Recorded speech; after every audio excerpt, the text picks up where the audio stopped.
If we are now moving away from what I would consider a self-defeating neoliberal model of no economic planning, no state intervention, it is because the West has found itself to be unable to compete with China and China's industrial planning and state-led economy.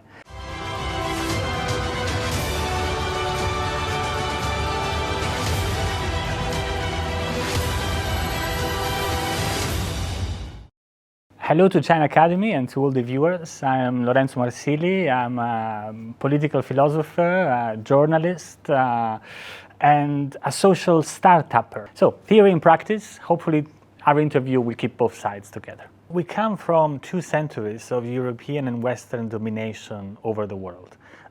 That historical phase has now ended. My take is that we risk entering into a phase of low-intensity global civil war, where the lack of a central hegemon, the decline or collapse of American Western hegemony, leads to a multipolarity that is understood as conflict and struggle, and the attempt of the reasonable people in the world should be to limit that conflict and that struggle, for instance, in the wars that you mentioned in Ukraine and Gaza, and not escalate into a general war. This is not a very pleasant prospect.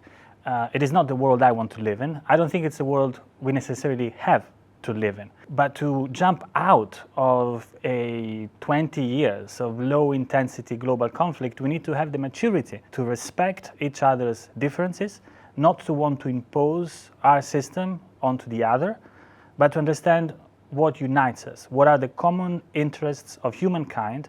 2 paths open up in front of us. One path is that of a world of multipolar competition and strife, possibly even war, a world of nationalism, and a world where the common interest of humanity is not made. The other path is one where the multiplicity that is now liberated in our world, the autonomy, the independence of China, of India, of Latin America, of African countries, of Europe, come together with full respect for each other's diversity, systemic diversity, political diversity, ideological diversity. I think Europe and China have the potentials of working together for the benefit of humanity. I actually think that we share the same continent. Geologically and historically, the Eurasian space is a single continent. It is so geologically, it is so historically, because both our histories have been defined by nomadic tribes roaming Central Asia between Europe and China. And so this commonality, also the fact that Europe has a historical mind very similar to that of China, has a civilizational history that is comparable to that of China, I think provide the basis for deep mutual understanding. Unfortunately, recently, it has become more difficult to act on that similarity and that civilizational affinity between the 2 spaces. And to be quite blunt, the near-term reason for that is the war in Ukraine. There is a sense in Europe that our continent has been invaded, at least a part of our continent has been invaded, and this has created deep resentment. It has led to economic policies such as increasing trade tensions and trade sanctions, and it has led to a country such as Italy leaving the Belt and Road Initiative. I think it would be a mistake to think that Europe is simply in the hands of the United States and it's being forced to turn away from China by the United States. It is true that in the last few years, Europe has moved closer to the United States policy on China, and that is the outcome of a certain European disappointment with China's actions in the world in the context of Russia's war of aggression in Ukraine. That aside, I think Europe has the duty to conduct an independent industrial policy. I think the rediscovery of industrial policy in the West is a positive development, and one that is made in China in many respects. If we are now moving away from what I would consider a self-defeating neoliberal model of no economic planning, no state intervention, it is because the West has found itself to be unable to compete with China and China's industrial planning and state-led economy. I think it's important that the subsidies are seen as an attempt of Europe to copy China's model. China has, rightly in my opinion, subsidized its own industries, its own green technology industry, its own artificial intelligence and digital technology industry. I think it has done very well. I think China has done a service to its own economy and to the world by creating such a productive capacity in clean technologies and green technology. Europe is now doing the same. What would not work is a system where only one side can subsidize and the other side follows obsolete neoliberal principles of no state intervention into the economy.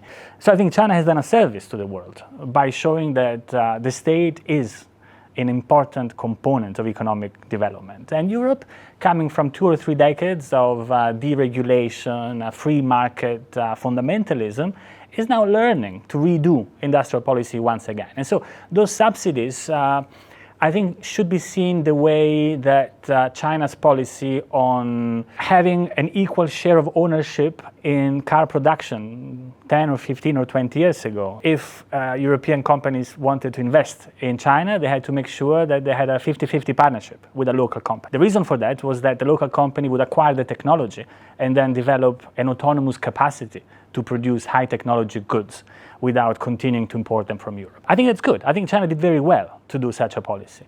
And I think Europe now, being less technologically advanced on electric vehicles or solar panels, is doing the same. And I think that's fine. So I invite you to see those subsidies as Europe playing catch-up to China's own policy of industrial planning and industrial development. There are many divisions. In the case of car subsidies, the division is very simple. German car companies produce very many cars in China, which they then export from China into the European market. German car companies are not only afraid of China retaliating and reducing the sales of Volkswagen cars in China, they are afraid that there will be an economic loss because they themselves have to pay duty on the vehicles that they produce in China for the European market. What can I say? I am sorry for the German car makers who produce cars in China for the European market. They should relocalize production to Europe and produce cars in Europe. The same I would say to Chinese car producers. There is quite a lot of capacity in Europe to produce cars. I think it would be very nice to see a multiplication of Chinese companies producing Chinese cars in Europe, the way that you have Tesla producing Teslas here in China. All the Teslas that you see on the streets are produced here with Chinese workers. It's investment into the country that Tesla is making. And I think this reciprocity is a positive win-win scenario that we need to work towards. Then Europe is divided in a more general sense between its nation states and within them on China policy. Some countries would like to have a more autonomous policy toward China from the United States.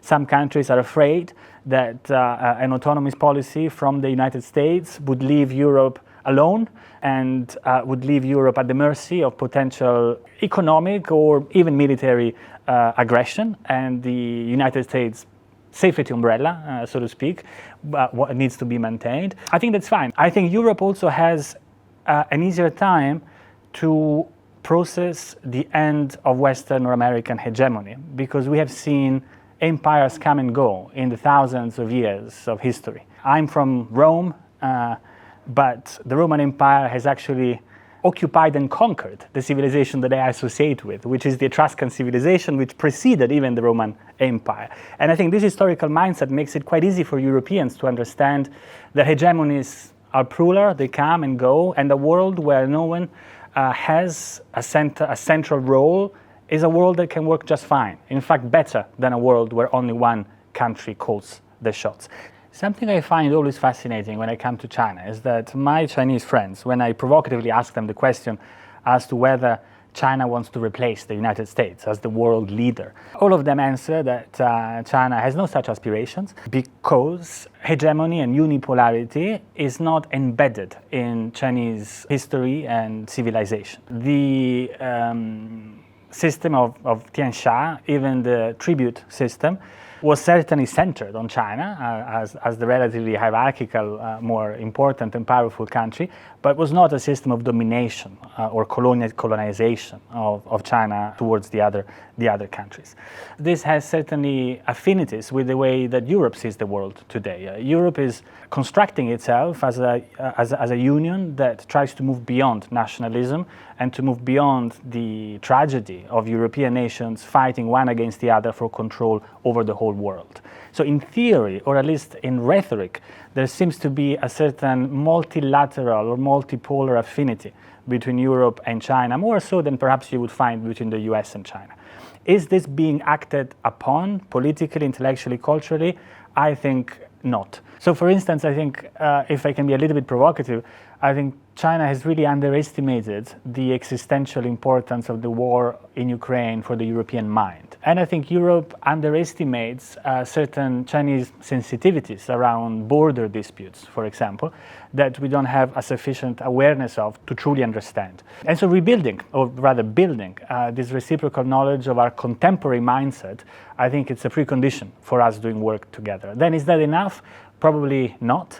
We also need real policy to follow, but let's at least start with having a real dialogue. As you know, Europe is not one country, it's a union of 27 member states.